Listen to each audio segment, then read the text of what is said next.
Une prière en guise de remerciement à Dieu, mais aussi de clôture. Au bout de 17 jours, le tout-puissant Mazembe boucle son stage lancé depuis le 7 juillet dernier à Tunis. Stage au cours duquel l'équipe de Moïse Katumbi a livré 6 matchs amicaux, dont 3 victoires, 2 nuls et une défaite, avec une moyenne d'1,5 but réussi par match. 10 buts marqués au total et 6 encaissés. Un déroulement comme le souhaitait bien Patrice Carteron, le technicien français. On avait la possibilité de faire un minimum de 4 matchs amicaux et sur place on a même pu négocier pour aller jusqu'à 6. L'objectif pour moi c'était on va dire qu'une base déjà défensive travaille le plus possible, fasse le plus de matchs possible, ce qui a été le cas. Et puis ensuite au niveau offensif, on sait qu'on a énormément de joueurs et par rapport à ça, ça permet vraiment de tester des choses. Mais c'est vrai qu'on a senti hier qu'il y avait un tout petit peu de lassitude, on le sait, c'est 3 semaines de stage, c'est très long à la fois.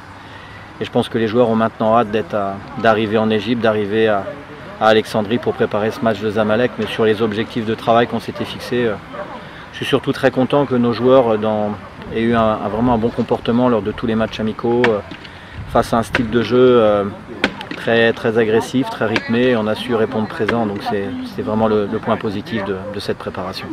Sans nul doute, le rythme soumis à ce joueur au stade était très élevé. Un match joué toutes les 72 heures, cela sollicite fort énormément les ressources physiques des joueurs. Ceci n'handicapera en rien les Corbeaux. Face aux Zamalek Sporting Club, tout est mis en œuvre pour que les joueurs arrivent frais. Ils sont professionnels et on est vraiment dans des conditions de récupération parfaites. Après, au niveau des temps de jeu, on n'a pas fait non plus n'importe quoi. Les défenseurs ont plus joué que les joueurs offensifs, mais c'est légitime.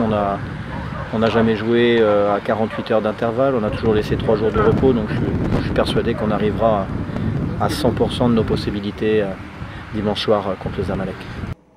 Mazembe a pris son temps à se consacrer sur sa préparation, sans beaucoup de regard sur l'adversaire de ce dimanche 27 juillet, qui visiblement est quand même connu du staff technique des Corbeaux. C'est difficile de s'occuper exclusivement de Zamalek dans la mesure où ils auront une équipe contre nous totalement modifiée avec la présence de 3 ou 4 nouveaux joueurs, notamment un attaquant, Khaled, qui a été élu meilleur joueur égyptien cette saison, qui fera ses débuts.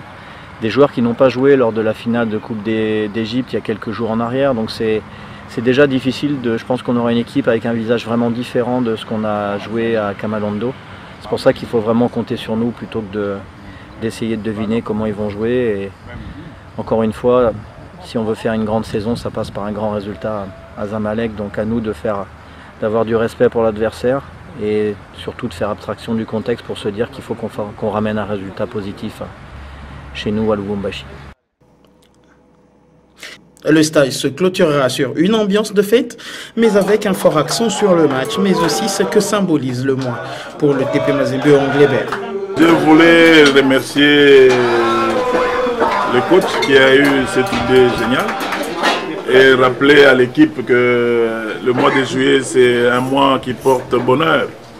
Vous vous rappellerez que le 11 juillet nous avons fêté le retour du chairman de l'exil.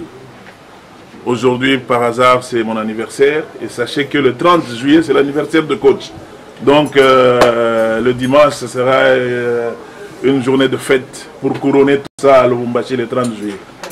Au passage, c'est Foufou Kozi, le vice-président du club, qui a profité pour souffler sur ses X bougies avec les joueurs du TP Mazembe qui visiblement avaient besoin d'un petit peu de détente aussi.